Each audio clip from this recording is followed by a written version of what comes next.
you turn your Bibles, if you will, to 2 Samuel, the 9th chapter. 2 Samuel, chapter 9.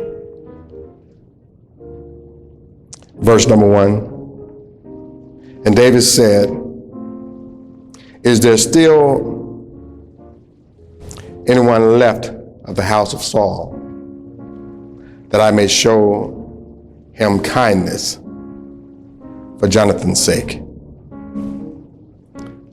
God will restore. God will restore. May the Lord have a blessing to the reading and the hearing and the doing of his holy word. God will restore. This is a time in which David is now king over all of Israel. It's a time when David has been elevated to that place from which God has promised him that he would be king over all of Israel. He had gone through much, from keeping his father's sheep until being anointed king over Israel. He had experienced much. After his father sent him to the battlefield to visit with the warriors that were there and his brethren, and he slew the great giant Goliath. David had become a warrior. He had songs that were sung in his honor. David had been ran out of the palace by the king because he wanted to have his life, wanted to take David's life. He had the opportunity to hide out in caves, fearing for his life, eat what little food he could to survive because of the situations of life. Fought in battles and wars that he didn't create, but because of where he was and how he was living, where he was living at the time. Had the opportunity to be joined by friends and individuals who had felt mistreated by Saul the king. He had become somewhat of a rebel. Saul is now dead. His sons and his son Jonathan is also dead. And now David is king. It's something about when God elevates you to the place that he has promised you. Make you reflect back on all the promises which you made before you got to that promise that God had given you. That is, if you are a real and a sincere child of God. So many times we make promises. We make promises unto God. If you would just send me a mate, I promise you that I'll be true to you, God, and true to them. Lord, if you just bless me to finish school, college, gain my degrees, get my career jumped off, I promise you, Lord, that I will serve you. I will give him my tithes and my offerings. I promise you, Lord, if you elevate me to that place, that position in which I've had desired for, I've worked my whole life to achieve, I promise you, Lord, that I won't let you down. Lord, if you just deliver me from this health situation, I promise you, Lord, that I will serve you for the rest of my days. Lord, if you just take me out of these four walls, the cell, that have me captured every day, and let me live a free life, a good life, a life that is pleasing to you and man. I promise you, Lord, that I'll do that which you have ordained for me to do, and I'll work to please you in every way. But it's something about when we reach that plateau of what we feel that we want to achieve, we have a tendency to forget about God. We have a tendency to forget that it was God the one that had brought us. It was God the one who had kept us. It was God the one who had provided for us. When you look at your own life and you see your achievements and you see where you are, you have to know that no matter where it is, you didn't get there on your own. It was someone that God had placed in your life that helped you to get to where he wanted you to be. And so here today we find that David is making everything right. All the things that he had promised within himself and to others that he would do. He said when they anointed him king, and usually what they would want kings to do is to take his place on the throne. And David let him know that I can't rest until I take Zion. Zion was a place that was a hill that was high. The Amalekites sat on Zion. The Amalekites had lived there for a number of years, and David wanted to conquer that area because that area hadn't been conquered before. There are some things in your life that you'll accomplish. And then there are other things in your life that you won't accomplish. There are some things in your life that you will accomplish. And then depend on the type person that you are. You become complacent and be satisfied where you are. But David wanted to satisfy God because God had already told Saul to take them out. He said, kill them all.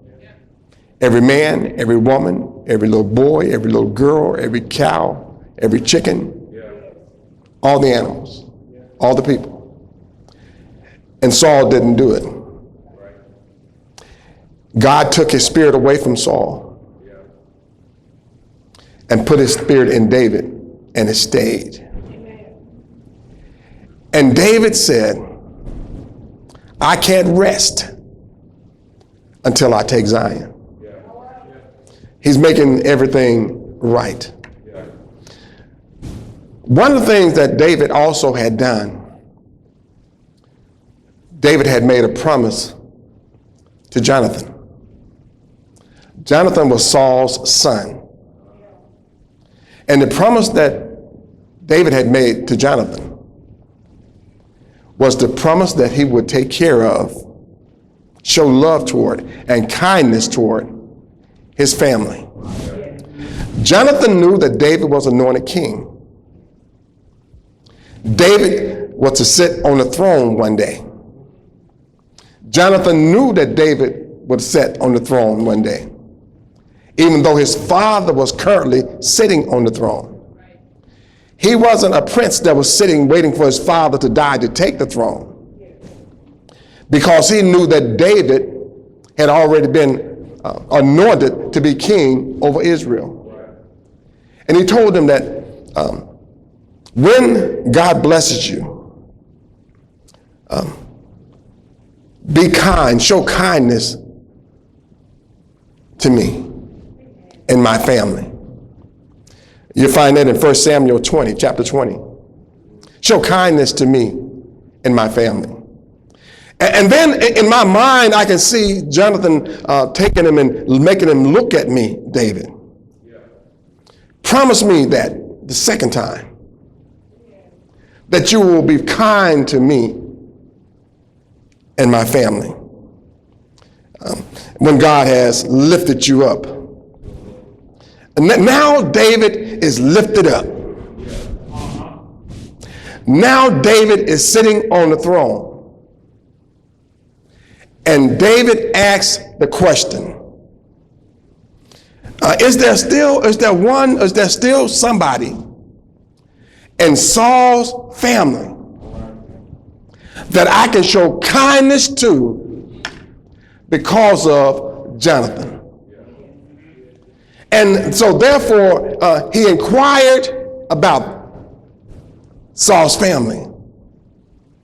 And there was one Zipporah, who was a servant of Saul, who David had sent for to let him know whether or not there was a child or an adult or a family member that was still alive that he could show favor toward.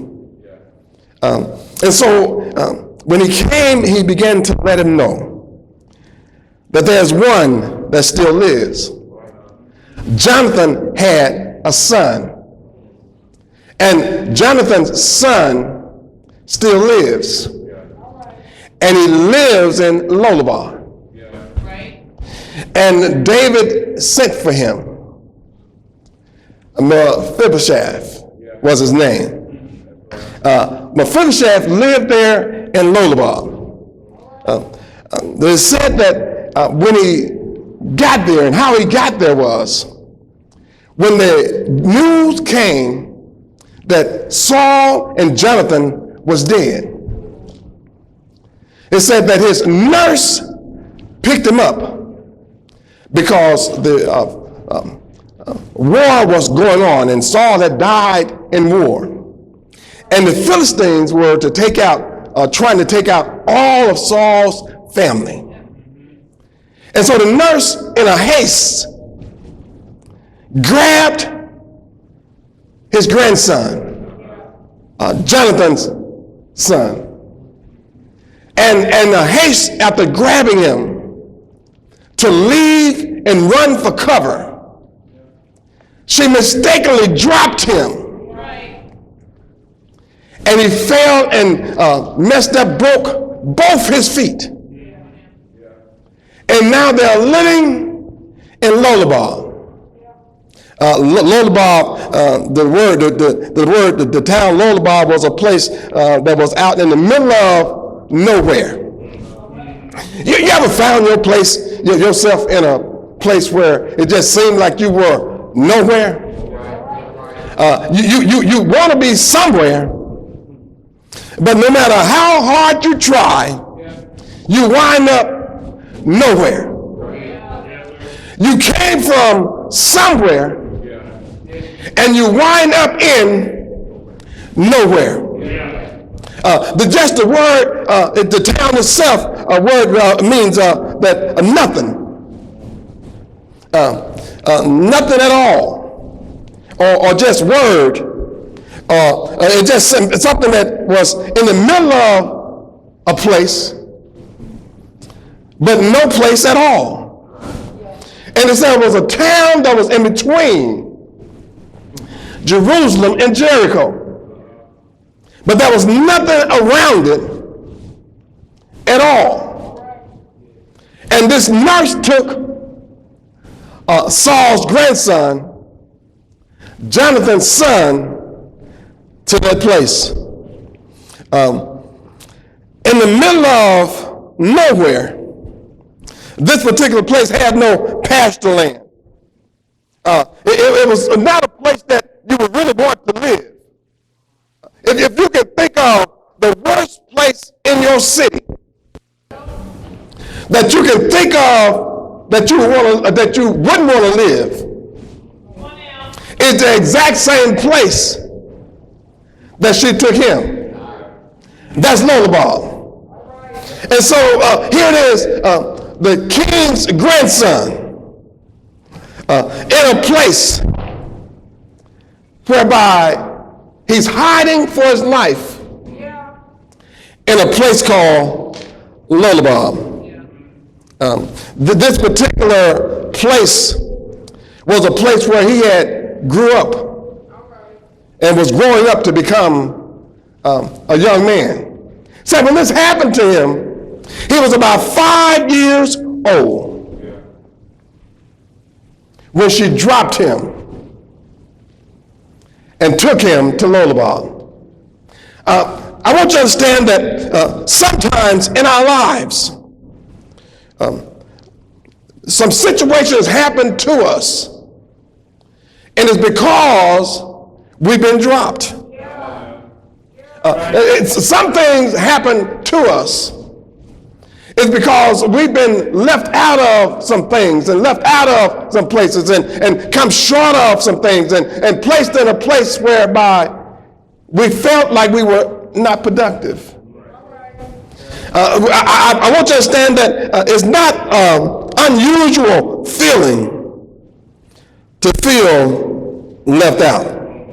Well, Mephibosheth, he was also, his name itself means mouth of shame. So somebody named their child Shame. Shame, the destroyer, image breaker. In other words, even his name meant image breaker. Shame. But he's now living in Lodebar with a broken image in shame. But David remembers Jonathan. The Bible says in the 20th chapter, 1 Samuel, the 20th chapter, that David loved Jonathan and Jonathan loved David. And they loved each other like they loved themselves. It was a love that was a more of a brother kind of love. It was a love that whereby two individuals had a relationship with each other. In fact, when Jonathan found out that his father wanted to take David's life, he was the one that went and warned David that his father wanted to take his life. In fact, he told David that when I see you in a few days, about 3 days, you know that you're going to be missed at the full moon dinner celebration. You know that he's going to inquire about where you are. You know that there'll be those who are going to be looking for you. But I can tell you, David, when I come back to this place in 3 days, if I fire an arrow like I'm firing at a target, and I say that it's over yonder, you'll know that it's okay to come back. If I say to the servant whom is looking for my arrows, go a little bit farther, you'll know that my father wants to take your life. Yeah, Jonathan loved David, and David loved Jonathan. Now here it is that David is now getting everything right because he's fixing all the promises that he's made prior to becoming king. So he sends for Mephibosheth. And as he sent for Mephibosheth, he asked him, watch this. He asked Zephyr to go and fetch him there at Lodebar. They brought him into David. He bowed down to David. David got him up. And David let him know that, watch this, all of the land that your father Saul had, I'm restoring it all back to you. He told Zipporah that you are going to be his servant. Zipporah had 15 sons and 20 servants, and all of those were going to be his servants, and all of those would be there to take care of him. I'm talking about Mephibosheth. And what God was doing was, he was working through David to let us know that whatever it is that you feel like you are coming short of, or whatever it is that you feel like you should have got, or whatever it is that you feel like that you should have had, whatever it is that God had promised you that you were going to get, he would restore it all back to you. God will pick you up when you're going through your hard times. When you're brokenhearted, I want you to understand, he'll pick you up. When you're all alone, I want you to understand, he'll pick you up. When you're without a friend, I want you to understand that he'll pick you up. He'll put you back in place where you're supposed to be. He'll restore you. Over 2,000 years ago, all were without hope. Over 2,000 years ago, all were deemed to go to hell. Over 2,000 years ago, all were caught up in their sins and unrighteousness. But God restored us back to him. How did he do it, Pastor? I'm glad you asked. He brought Jesus through a virgin birth. How did he do that, Pastor? I'm glad you asked. He caused the virgin to have a child without knowing the man. And then what he did was he grew Jesus up, being among sinners, but not sinning at all. He brought Jesus up to be able to have a desire, have a will to take on the burdens of man on his shoulder. He even said within himself that if this cup be taken from me, nevertheless not my will but thy will be done. And he went to the cross for you and I. He stayed there from the 6th to the 9th hour for you and I. He was pierced in the side for you and I. He dropped his head in the locks of his shoulder for you and I. He stayed in the grave 3 long days for you and I. I wish I had a few folk that knew what I'm talking about. He stayed in the grave for 3 days for you and I. He got up early Sunday morning with all power and heaven and earth in his hands for you and I. Because he got up, we got up. Because he lives, we live.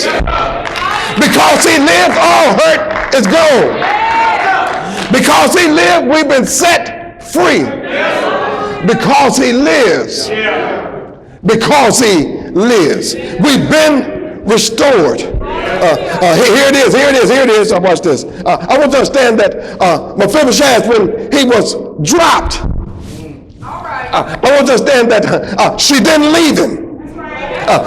He was dropped, but he wasn't left. You may have been down, but you're not out. You may have gone through it, but God still had his hand on you. You may have been down in Lollabab, but God still brought you out. You may have been a place of nowhere, but God is taking you somewhere. I heard the songwriter when he said, I'm going up yonder to be with my Lord. I'm going up yonder. See, the thing I want you to understand is God has a place prepared for us. And if he have a place prepared for us, he's going to come again and receive us unto himself. And he lets us know that where I am, there you'll be also. And the way you're going to know. The thing that we need to understand is, even though he was broken, he wasn't destroyed. I want to understand that even David himself had gone through a feeling of cast down.